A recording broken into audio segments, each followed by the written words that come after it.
কাঁচির সাহায্যে খুব ছোট্ট ছোট্ট করে কলার খোসাগুলোকে আমি কেটে নিয়েছি। এইখানে দুটো কলার খোসা নিয়েছি, এইভাবে দুটো কলার খোসা আমি নিয়েছি।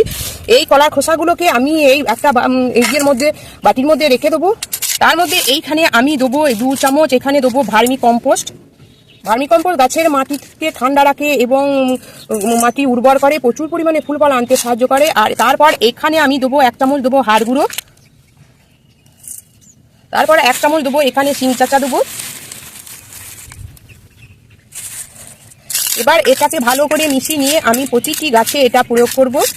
এটা যদি আপনারা প্রতি মাসে 2 বার প্রয়োগ করেন দেখবেন গাছের কোনো সমস্যা হবে না। এটা প্রতি গাছে টবে 2 চামচ করে দিয়ে দেবেন, দেখবেন গাছের সাইজ অনুযায়ী আপনারা অবশ্যই দেবেন, এটা কোনো ক্ষতি হবে না। সম্পূর্ণটা অর্গানিক এবং জৈবিকভাবে প্রয়োগ করা, গাছে কীরকম বৃদ্ধি হবে, ফুল ফল আসবে, কোনো রকমের সমস্যা থাকবে না। আপনারা এটা ব্যবহার করতে পারেন।